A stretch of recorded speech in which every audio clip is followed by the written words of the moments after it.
नमस्कार प्रिय दर्शक बंधुओं, स्वागत है आपका रोमांचक हिंदी स्टोरी चैनल में, जहां हम आपको भारत की गौरवशाली कहानियां सुनाते हैं।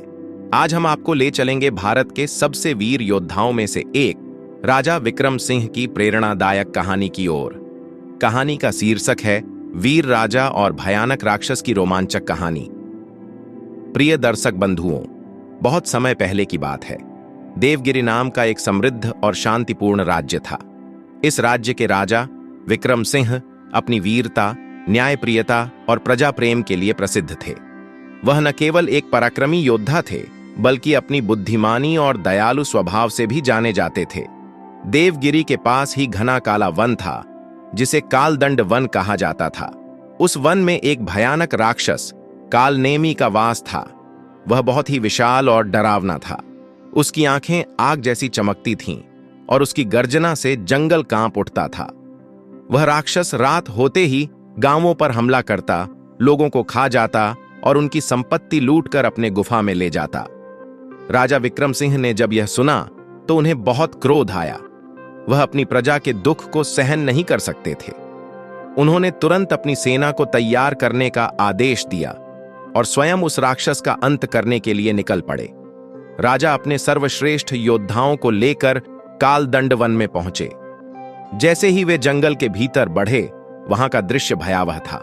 जले हुए मकान, टूटी हुई गाड़ियां और जगह जगह बिखरे हुए हड्डियों के ढेर देखकर सभी सैनिक भयभीत हो गए। अचानक भयानक गर्जना के साथ कालनेमी प्रकट हुआ।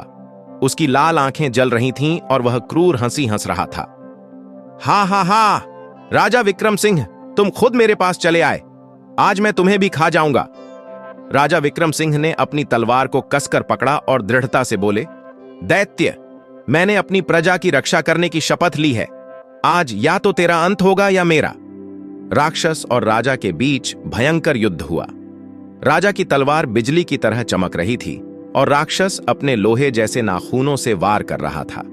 राजा ने अपनी चपलता और युद्ध कौशल से कई वार रोके, लेकिन राक्षस की शक्ति अपार थी।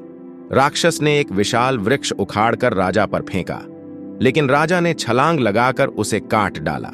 सैनिकों ने भी राक्षस पर तीरों की बौछार कर दी, लेकिन उसकी चमड़ी इतनी कठोर थी कि तीर असर नहीं कर रहे थे।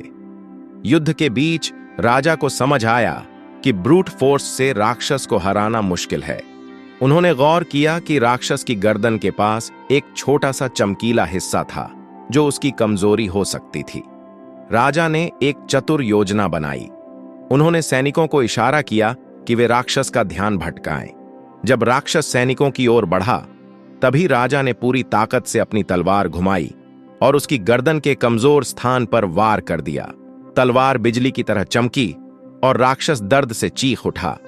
नहीं, यह असंभव है, राक्षस ने जोर से चिल्लाया और कुछ ही क्षणों में धरती पर गिरकर मर गया। प्रजा को शिक्षा और राजा की जय जयकार राक्षस के मरते ही पूरा राज्य आनंद में डूब गया। लोग खुशी से झूम उठे और राजा विक्रम सिंह की जय जयकार करने लगे। राजा ने न केवल अपने साहस से राक्षस का अंत किया, बल्कि अपनी बुद्धिमत्ता से भी विजय प्राप्त की। उन्होंने प्रजा को सिखाया कि केवल बल ही नहीं, बल्कि बुद्धि भी किसी भी बड़ी समस्या का समाधान कर सकती है। इस घटना से राजा और भी प्रिय हो गए और देवगिरी राज्य फिर से समृद्धि और शांति के मार्ग पर बढ़ने लगा। शिक्षा। वीरता के साथ बुद्धिमानी भी आवश्यक होती है। सच्चा नेता वही होता है जो अपने लोगों की रक्षा के लिए अपने प्राणों की बाजी लगाने से भी न डरे।